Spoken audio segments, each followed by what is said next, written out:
What the fuck? What the fuck? What the fuck? What the fuck? What the fuck? Hi everyone, welcome to another episode of What the Fuck Was That?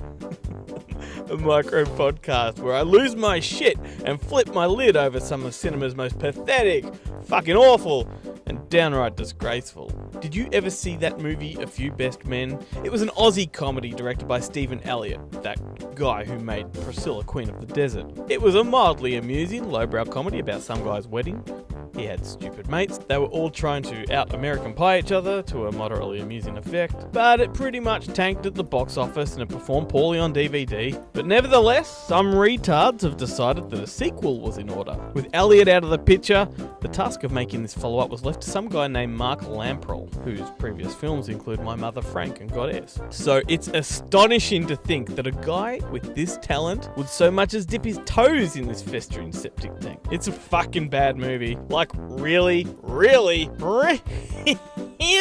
bad. It chooses to expand on the vulgar elements of the first movie and then inject it with steroids. And so what we're given is a dumb, offensively unfunny, flaccid, limp dick of a movie which pulls out its big guns by offering a fart as its first gag? And don't get me wrong, I love a good fart joke as much as the next guy. But fart jokes, they're reserved for desperate times, when you've already extracted every tear of laughter from your audience. They're the jokes that you bust out to wrangle that one last chuckle. But to kickstart with a fart, where can you possibly go from there? Funny you ask. More fart jokes, of course! Anyway, so taking place immediately after the events of the first movie, one of the characters, played by a different actor, dies, and it's up to his friends, played by the same actors from the first movie, to get the body home to England. Of course, to do so, they've got to survive a plane crash. Duh. Trek through the perilous Aussie outback. No shit. And escape from a cross-dressing serial killer. What? Shane Jacobson, you know that Kenny guy? He plays the serial killer in a performance that, well, he should be ashamed of. We're talking really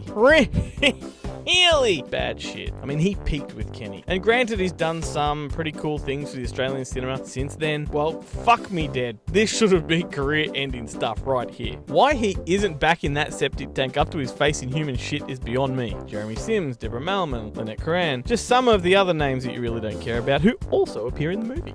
I can't bear to continue. A Few Less Men is absolutely, irrefutably, without a fucking doubt, one of the poxiest, most unfortunate and embarrassingly repugnant Australian comedies of all time. It makes the Wog Boy, Takeaway, and Joffa the movie look like, I don't know, something good. And here's the kicker. Sales reports would suggest that people have actually purchased A Few Less Men on DVD. What the fuck? We need to find out who they are, where they live, destroy their copies, and lobotomize the fucking lot of them. How does this movie even exist at all? Who are the cunts who funded it? We need to track them down, strip them naked, sit them ass first on a fire ant's nest. Now that would be funny.